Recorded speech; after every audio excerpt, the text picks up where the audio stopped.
Hey girl, it's Bill, Cruz, calling you about my favorite game ever, what I refer to as the gayest Super Bowl of all time, Super Bowl 32. And please understand before I get all Disney Jungle Cruise on social media, I am referring to gay in the greatest way ever. The L way, as it was the Super Bowl that my Denver Broncos finally came out of the closet as Super Bowl victors.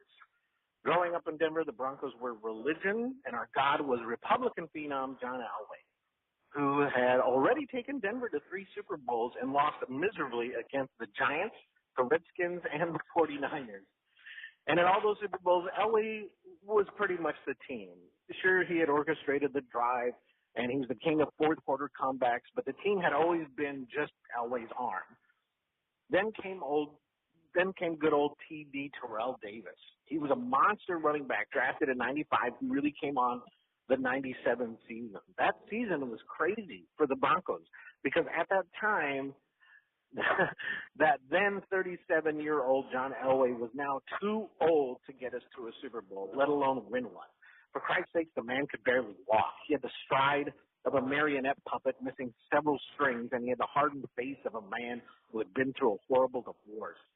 He, of course, wouldn't get divorced until years later, and now he's married to a former Oakland Raiders cheerleader. Basic. Anyway, the Broncos, on the back of Terrell Davis, somehow managed a 12-4 record that year and got into the Super Bowl as a wild card team. Not only that, but they had to face professional jeans model and world record holder for the worst dick pic ever, Brett Favre, and the Green Bay Packers, who, by the way, were going for their second Super Bowl win in a row. Nobody gave the Broncos a chance in hell to win this game. They were double-digit underdogs, and the AFC hadn't won a Super Bowl in like 13 some odd years. The day of the game, I was your average gay Mexican theater major attending the University of Colorado Boulder, who had decided to watch the game at one of my favorite gay theater professors' house in Boulder, a great mentor of mine, but also a Green Bay Packer fan.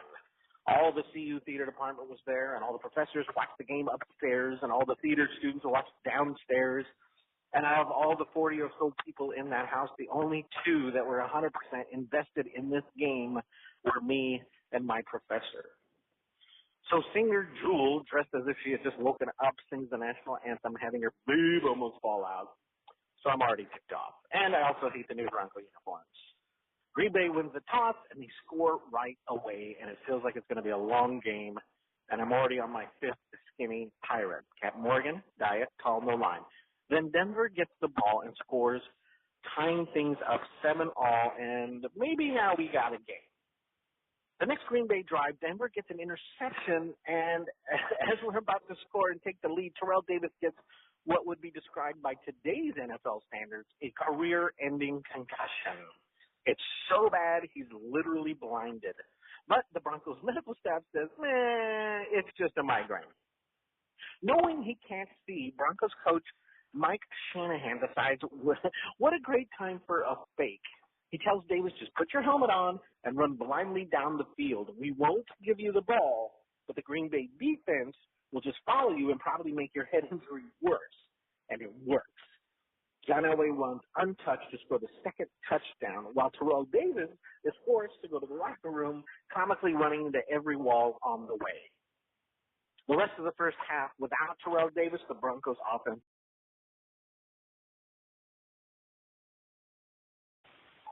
The rest of the first half, without Terrell Davis, the Broncos offense is fairly anemic, except for a 51-yard field goal by Jason Elam, the longest in Super Bowl history at the time. The Denver D holds Favre to just one touchdown, and Denver is holding on to a 3-point lead, 17-14 at the half. I am drunk and unconvinced Denver can win this game without Terrell Davis.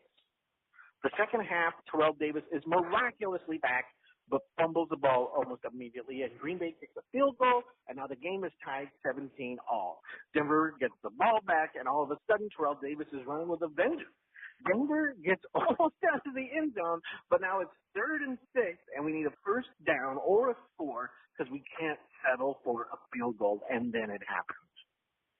From the shotgun, Elway steps back, but immediately the play is screwed as there's no open slot receivers and a side blitz is closing in on Elway. Elway steps up in the pocket and decides there's enough room in front of the safeties to try to John Merrick his mangled frame down the field for a first down. But instead of sliding hooves first, Elway leaps into the air head first while simultaneously being hit by 3 Green Bay defensemen, and Elway completes the helicopter spin heard around the world for a first down. The ensuing play, Terrell Davis runs in for a touchdown. The Broncos are up 24-17. At this point, I'm quite unaware that most of the other theater students are huddled in the corner of a room, scared to come near me as I am screaming unintelligibly, waving my pom-poms like a wild man.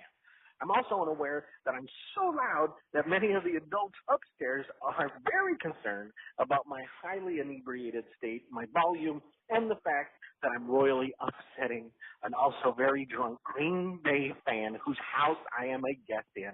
Drama! Green Bay gets the ball back and in a few plays score quickly, tying the game again 24-24, but I am unfazed. It's too late. I'm rum drunk and I'm screaming. They scored too quickly. We're going to win this. It's a defensive battle during the fourth quarter, and with 1:47 left in regulation, Denver finds itself on the 1-yard line.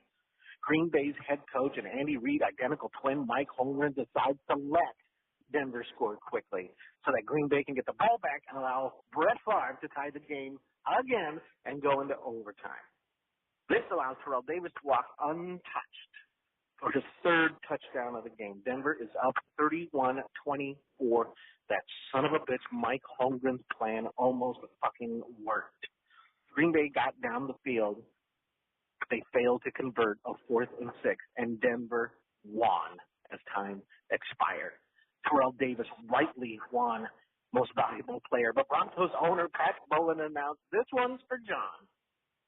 My voice strained to the limit, arms aching from pom-pom fatigue, and on the precipice of being blackout drunk, I can still remember that cold mountain air hitting my tear-strung face as 4 or 5 of my fellow classmates had to drag me out of my professor's house, as I had berated him to his face a string of insults so unabashed that even an entire theater department feared that we were going to witness 2 gay men get in a fist fight over a football game. Not just a football game, my favorite football game, the gayest Super Bowl of all time. Toodles.